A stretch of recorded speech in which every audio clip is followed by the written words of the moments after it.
ಕೇಂದ್ರದಿಂದ ತೆರಿಗೆ ಹಂಚಿಕೆ ವಿಚಾರದಲ್ಲಿ ನಮ್ಮ ರಾಜ್ಯಕ್ಕೆ ಅನ್ಯಾಯ ಆಗಿದೆ ಅಂತ ಬೆಂಗಳೂರಿನಲ್ಲಿ ಡಿಸಿಎಂ ಡಿಕೆ ಶಿವಕುಮಾರ್ ಆಕ್ರೋಶ ವ್ಯಕ್ತಪಡಿಸಿದ್ದಾರೆ.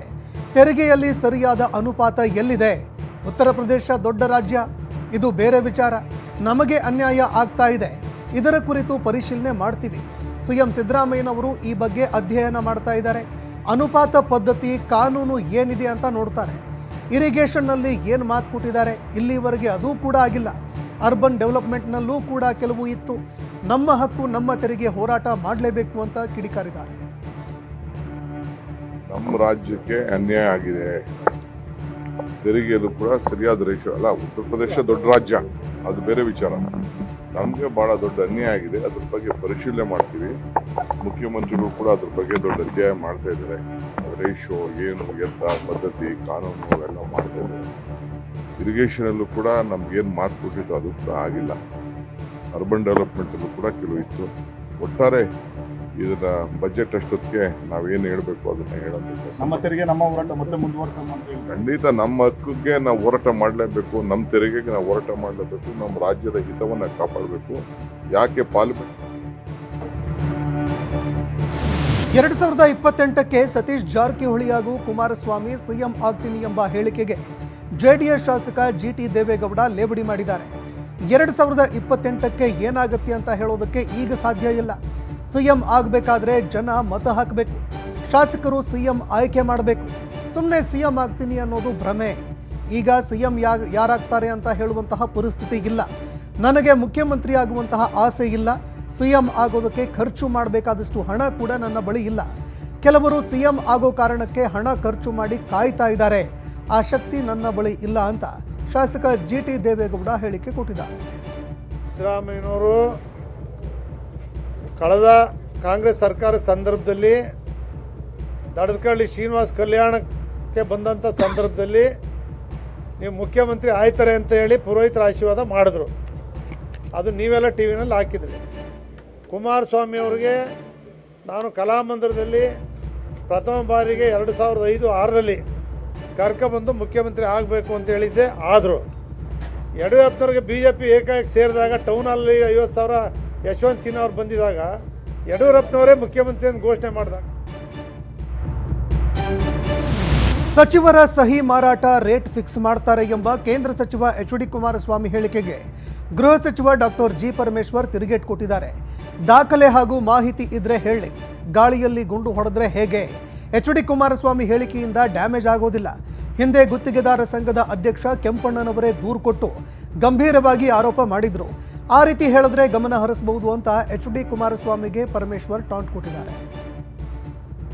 ಹೆಚ್ಚಿಗೆ ಅವರು ಹೇಳುವ ಹೇಳಿಕೆಗಳಿಗೆ ಹೆಚ್ಚಿಗೆ ಪ್ರತಿಕ್ರಿಯೆ ಮಾಡೋದು ಏನು ಸರಿ ಇಲ್ಲ ಅನ್ಸುತ್ತೆ ನನಗೆ. ಪದೇ ಪದೇ ಆರೋಪ ಮಾಡ್ತಾ ಇದ್ದಾರೆ. ಅದೇ ಅದಕ್ಕೆ ಸರಿ ಇಲ್ಲ ಅಂತ ಹೇಳೋದು. ಸ್ಪೆಸಿಫಿಕ್ ಆಗಿ ಹೇಳಿ ಈ ರೀತಿ ಇದೆ, ಈ ರೀತಿ ನನ್ನ ಹತ್ರ ದಾಖಲಾತಿ ಇದೆ ಅಥವಾ ನನ್ನ ಹತ್ರ ಮಾಹಿತಿ ಇದೆ, ಇಂಥವ್ರು ಮಾಡಿದ್ದಾರೆ ಅಂತ ಹೇಳಿದರೆ ಅದಕ್ಕೇನಾದರೂ ಗಮನ ಹರಿಸ್ಬೋದು. ಬಿಟ್ಟರೆ ಸುಮ್ಮನೆ ಗಾಳಿಯಲ್ಲಿ ಗುಂಡು ಹೊಡೆದ್ರೆ ನಾವೇನು ಮಾಡೋಕ್ಕಾಗಲ್ಲ. ಪಕ್ಷಕ್ಕೂ ಮತ್ತೆ ಸರ್ಕಾರಕ್ಕೆ ಡ್ಯಾಮೇಜ್ ಆಗುತ್ತಲ್ಲ. ಅಲ್ಲ, ಏನು ಡ್ಯಾಮೇಜ್? ಅವ್ರ ಹೇಳಿಕೆ ಇನ್ನು ಅವ್ರಿಗೆ ಡ್ಯಾಮೇಜ್ ಆಗುತ್ತೆ, ಬಿಟ್ಟರೆ ನಮಗೇನು ಡ್ಯಾಮೇಜ್ ಆಗಲ್ಲ. ಅವತ್ತು ನಾವು ಹೇಳಿದಾಗ ಸಿಎಂ ಸಿದ್ದರಾಮಯ್ಯ ಅವರ ನೇತೃತ್ವದಲ್ಲಿ ಸೋಮವಾರ ಕಾಂಗ್ರೆಸ್ ಶಾಸಕಾಂಗ ಪಕ್ಷದ ಸಭೆ ಕರೆಯಲಾಗಿದೆ. ಸಭೆಯಲ್ಲಿ ಎಐಸಿಸಿ ನಾಯಕರು ಭಾಗಿಯಾಗುವ ಸಾಧ್ಯತೆ ಇದೆ. ಶಾಸಕರ ಅಸಮಾಧಾನ ಸಮಸ್ಯೆ ಬಗ್ಗೆ ಗಂಭೀರವಾಗಿ ಚರ್ಚೆ ನಡೆಯುವಂತಹ ಸಾಧ್ಯತೆಗಳಿದೆ. ಕ್ಷೇತ್ರವಾರು ಸಮಸ್ಯೆಗಳ ಬಗ್ಗೆ ಸಿಎಂ ಸುರ್ಜೇವಾಲಾ ಗಮನಕ್ಕೆ ಶಾಸಕರು ತರಲಿದ್ದಾರೆ. ಈಗಾಗಲೇ ಅನುದಾನ ನೀಡದ ಬಗ್ಗೆ ಶಾಸಕರಲ್ಲಿ ಅಸಮಾಧಾನ ಕೂಡ ಇದೆ. ಕ್ಷೇತ್ರಗಳಲ್ಲಿ ಜನರಿಗೆ ಮುಖ ತೋರಿಸೋದಕ್ಕಾಗ್ತಿಲ್ಲ, ಯಾವುದೇ ಅಭಿವೃದ್ಧಿ ಕೆಲಸಗಳಾಗ್ತಾ ಇಲ್ಲ ಅಂತ ಆಕ್ರೋಶ ಕೂಡ ಶಾಸಕರು ಹೊರಹಾಕ್ತಿದ್ದಾರೆ. ಈಗಾಗಲೇ ಇದರ ಬಗ್ಗೆ ಸಿಎಂ ಗಮನಕ್ಕೆ ಬಂದಿದೆ. ಶಾಸಕಾಂಗ ಪಕ್ಷದ ಸಭೆಯಲ್ಲೂ ಕೂಡ ಇದೇ ವಿಚಾರ ಪ್ರಸ್ತಾಪ ಮಾಡುವ ಸಾಧ್ಯತೆ ಇದೆ.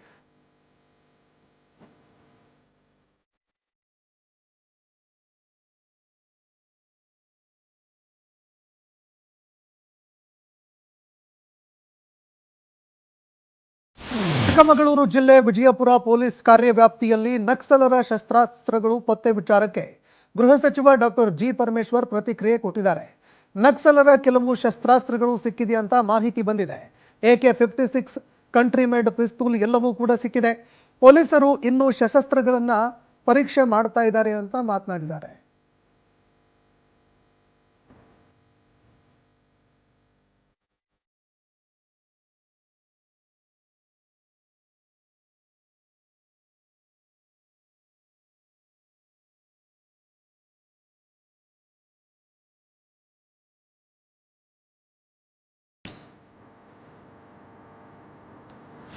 ಸಿಎಂ ಸಿದ್ದರಾಮಯ್ಯ ಎದುರು 6 ಮಂದಿ ನಕ್ಸಲರು ಶರಣಾಗಿದ್ದು, ಈ ವಿಚಾರಕ್ಕೆ ಮಾಜಿ ಸಚಿವ ಬಿಟಿ ಲಲಿತಾ ನಾಯಕ್ ಪ್ರತಿಕ್ರಿಯೆ ಕೊಟ್ಟಿದ್ದಾರೆ.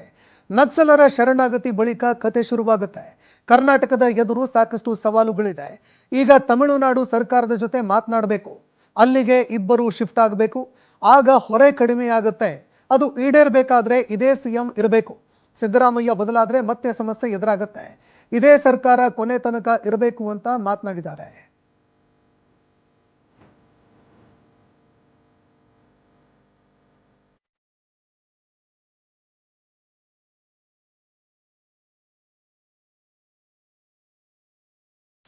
ಬಹಳಷ್ಟು ಚರ್ಚೆಗಳ ನಡುವೆ ಚಿಕ್ಕಮಗಳೂರು ಜಿಲ್ಲಾಧಿಕಾರಿ ಕಚೇರಿಯಲ್ಲಿ ಶರಣಾಗಿದ್ದ ನಕ್ಸಲರು ಶಸ್ತ್ರಾಸ್ತ್ರಗಳು ಕೂಡ ಪತ್ತೆಯಾಗಿದೆ.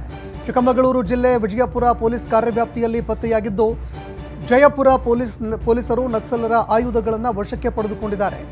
6 ಪ್ರಮುಖ ಆಯುಧಗಳು, 150ಕ್ಕೂ ಹೆಚ್ಚು ಮದ್ದುಗುಂಡುಗಳನ್ನು ವಶಕ್ಕೆ ಪಡೆಯಲಾಗಿದೆ. 2 ದಿನಗಳ ಹಿಂದಷ್ಟೇ ವೆಪನ್ಸ್ಗಳ ಪತ್ತೆ ಕಾರ್ಯ ಪ್ರಗತಿಯಲ್ಲಿ ಇದೆ ಅಂತ ಸಿಎಂ ಸಿದ್ದರಾಮಯ್ಯನವರು ಹೇಳಿಕೆ ಕೊಟ್ಟಿದ್ದರು.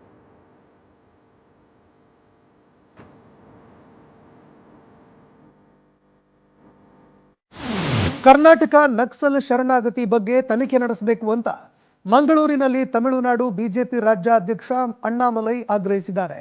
ಚಿಕ್ಕಮಗಳೂರಿನಲ್ಲಿ ಕೆಲಸ ಮಾಡುವಾಗ ನಾನು ಕೂಡ ನಕ್ಸಲ್ ಶರಣಾಗತಿ ನೋಡಿದ್ದೆ. ನಕ್ಸಲರು ಸರೆಂಡರ್ ಅನ್ನೋದು ದೊಡ್ಡ ಪ್ರಕ್ರಿಯೆ. ಕರ್ನಾಟಕದ ನಕ್ಸಲ್ ಪ್ರಕ್ರಿಯೆ ಬಗ್ಗೆ ತುಂಬಾ ಅನುಮಾನ ಇದೆ.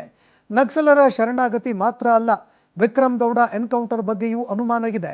ಎನ್ಕೌಂಟರ್ ನಡೆದಂತಹ ಪಕ್ಕದ ಮನೆಯವರು ಬೇರೆ ಬೇರೆ ಹೇಳಿಕೆಗಳನ್ನು ಕೊಟ್ಟಿದ್ದಾರೆ. ಚಿಕ್ಕಮಗಳೂರು ಪೊಲೀಸರು ಅಧಿಕಾರಿಯಾಗಿ ನಕ್ಸಲ್ ಶರಣಾಗತಿಯ ಅನುಭವ ಇರುವ ಕಾರಣ ನಾನು ಇದನ್ನು ಹೇಳ್ತಾ ಇದ್ದೀನಿ ಅಂತ ಮಾತನಾಡಿದ್ದಾರೆ. ಗೌರ್ಮೆಂಟ್ ಮೇಲೆ ತಪ್ಪು ಮಾಡಿದವ್ರಿಗೆ ತಾವು ರೆಡ್ ಕಾರ್ಪೆಟ್ ಹಾಕಿ ಬನ್ನಿ ತರಿಸ್ತೀರ. ಸೊ ಪ್ರಾಸೆಸ್ ನಲ್ಲಿ ಇಂಟೆಗ್ರಿಟಿ ಇಲ್ಲ ಅಣ್ಣ. ಅವ್ರು ಒಳಗಡೆ ಬಂದು ಏನ್ ಮಾಡ್ತಾರಣ್ಣ, ಇಲ್ಲಿರುವ ಡೆಮೋಕ್ರಸಿ ಹಾಲ್ ಮಾಡ್ತಾರೆ. ಒಂದು ವಿಕ್ರಮ್ ಗೌಡ ಆ ತರ ಒಂದು ಮನುಷ್ಯ ಎನ್ಕೌಂಟರ್ ನಲ್ಲಿ ಒಂದು ಡೌಟು, ಅದಾದ ಮೇಲೆ ವಿತಿನ್ 2-3 ಡೇಸ್ ನಲ್ಲಿ ಸರೆಂಡರ್ ಪ್ರಾಸೆಸ್, ಅದಾದ ಮೇಲೆ ನಮ್ಮೆಲ್ಲರಿಗೂ ಗೊತ್ತು ಸಿದ್ದರಾಮಯ್ಯನವರು ಕಾಂಗ್ರೆಸ್ ಸರ್ಕಾರ ಅದಕ್ಕೆ ಮುಂಚೆ ಗೌರಿ ಲಂಕೇಶ್ ಹಳೆಯ ತಾವು ಹಿಸ್ಟ್ರಿ ಎಲ್ಲ ನೋಡುವಾಗ ಎಲ್ಲರೂ ಕೂಡ ಹಳೆಯ ಹಿಸ್ಟ್ರಿ ಗೊತ್ತು. ಅದ್ರ ಬಗ್ಗೆ ಕೊಪ್ಪಳದಲ್ಲಿ ಮುಖ್ಯೋಪಾಧ್ಯಾಯರು ದರ ಹೆಚ್ಚಳ ನೆಪವನ್ನ ಇಟ್ಕೊಂಡು ಮಕ್ಕಳಿಗೆ ಮೊಟ್ಟೆ ವಿತರಿಸದಿರುವ ವಿಚಾರ ಶಾಲೆಗೆ ತಹಶೀಲ್ದಾರ್ ಅವರು ಭೇಟಿ ವೇಳೆ ಬಯಲಾಗಿದೆ. ಮಧ್ಯಾಹ್ನದ ಬಿಸಿಯೂಟದ ವೇಳೆ ಶಾಲೆಗೆ ತಹಶೀಲ್ದಾರ್ ದಿಢೀರ್ ಭೇಟಿ ಕೊಟ್ಟಿದ್ರು. ತಟ್ಟೆಯಲ್ಲಿ ಮೊಟ್ಟೆ ಇಲ್ಲದನ್ನ ಕಂಡು ತಹಶೀಲ್ದಾರ್ ಮೊಟ್ಟೆ ಎಲ್ಲಿ ಅಂತ ಮಕ್ಕಳನ್ನ ಕೇಳಿದಾಗ ಇಲ್ಲ ಅಂತವರು ಉತ್ತರ ಕೊಟ್ಟಿದ್ದಾರೆ. ಈ ಹಿನ್ನೆಲೆ ಕೊಪ್ಪಳ ಜಿಲ್ಲೆಯ ಶಿವಪುರ ಶಾಲಾ ಮುಖ್ಯೋಪಾಧ್ಯಾಯ ವೀರುಪಣ್ಣ ಹಡಪದ್ಗೆ ತಹಶೀಲ್ದಾರ್ ವಿಠಲ್ ಚೌಗಲೆ ತರಾಟೆಗೆ ತೆಗೆದುಕೊಂಡಿದ್ದಾರೆ.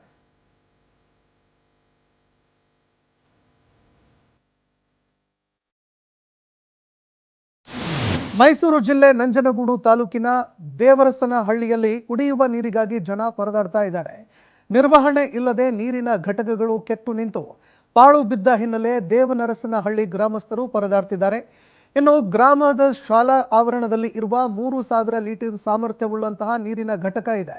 5 ರೂಪಾಯಿ ಕಾಯಿನ್ ಹಾಕಿ ನೀರು ತೆಗೆದುಕೊಳ್ಳಲಾಗ್ತಾ ಇತ್ತು. ಆದರೆ ಇದೀಗ ಈ ಘಟಕದಲ್ಲೂ ಕೂಡ ನಿರ್ವಹಣೆ ಇಲ್ಲದೆ ತುಕ್ಕು ಹಿಡಿದು ಹಾಳಾಗಿದೆ. ಹೀಗಾಗಿ ಗ್ರಾಮಸ್ಥರು ಆಕ್ರೋಶ ಹೊರಹಾಕ್ತಾ ಇದ್ದಾರೆ.